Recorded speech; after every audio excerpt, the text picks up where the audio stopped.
இறையாற்றல் மட்டுமே அருளும் பொருளும் நிறைந்த வாழ்வை தரும். மற்றவர்களுடன் அனாவசியமாக போட்டியிடுவதை தவிர்ப்பது நல்லது.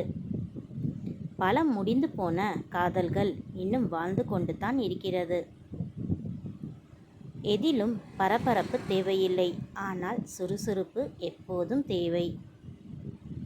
வாழ்க்கையின் சிறந்த நாட்களை அடைய சில மோசமான நாட்கள் நீ போராடிதான் வேண்டும். ஆனால் நம்மை அலட்சியப்படுத்துபவர்களை திரும்பி கூட பார்க்கக்கூடாது. தேன்கூட்டில் கல்லெறிந்தால் நீந்தான் ஓட வேண்டும்.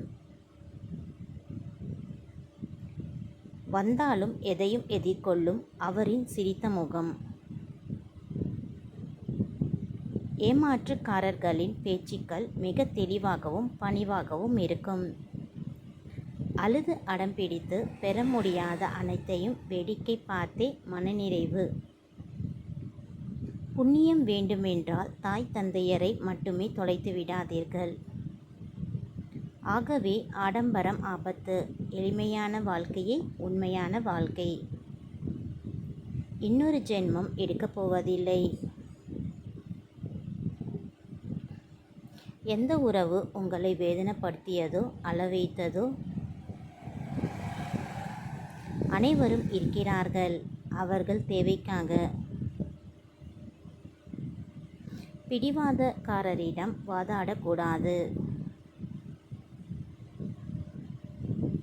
அடுத்தவருக்கு கொடுத்து ஏழையானாலும்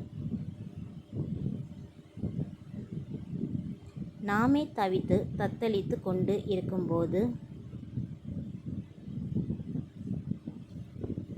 தகுதி இல்லாதவனிடம் தரப்பட்ட பதவியும் பந்தியில் இருப்பவர்களுக்கு ஒவ்வொன்றையும் சேற்றில் விழுந்தாலும் அதன் மதிப்பு குறையாது.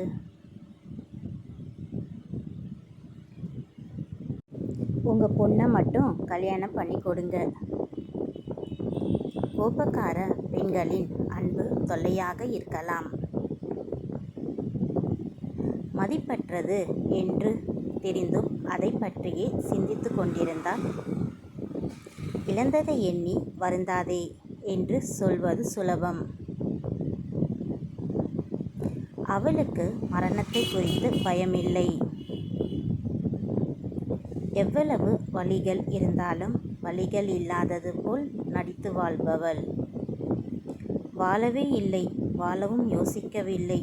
ஒருவேளை இதுதான் நான் செய்த பெரும். பெத்தவங்க போகும் பாதை பின்தொடர்ந்து பிள்ளைகள் வீண் போவதில்லை. நீங்கள் கடந்து வரும் ஒவ்வொரு சவாலும் நீங்கள் திறமையானவர் என்பதற்கு. நீ என் கைகளை ஒரு முறை தீண்டியதை நினைத்து 1000 முறை மகிழ்ச்சி. 20 வருடம் அப்பா வீடு, 30 வருடம் கணவன் வீடு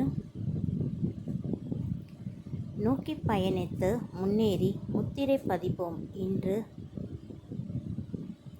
சிலரை மறந்து விடுங்கள், சிலரை மன்னித்து விடுங்கள். உன் மூச்சு தொடும் தூரத்தில் நான் இருக்க வேண்டும். நிம்மதியா வாழ 2 வழிதான். பல மனக்குழப்பங்களிடம் இருந்து நீங்கள் வெளிவராதவரை மற்றவர்களின் வார்த்தைகள் விட அனுபவமே ஏதோ ஒரு வழி, ஏதோ ஒரு சோகம். தேவையானவர்கள் வந்தபின் தேவையாய் இருந்த நாம் எல்லோரிடமும் அன்பை தேடாதே, ஏமாந்து போவாய். ஒரு செயலை எப்படி செய்வது என்பதை விட தெரியாத ஒன்றை தெரிந்து கொள்வதில் தவறென்றும் இல்லை. நமக்கு பிடித்தது எப்போதுமே நம்மை விட்டு தூரமாகவே இருக்கும். நேரத்தை சரியாக நிர்வகிப்பவர் பணத்தை மட்டுமல்ல, வாழ்க்கை அவ்வளவு வசதியாக நமக்கு பிடித்த மாதிரி. எதிர்ப்பு வந்தால் உங்கள் நடவடிக்கையை இதுதான் இந்த மனித ஜென்மத்தில் இயல்பான குணம். சில பேருக்கு வருத்தத்தை கொடுக்கிறது. தெரிந்து கொண்டால் இருக்கும் நிம்மதியும் போய்விடும்.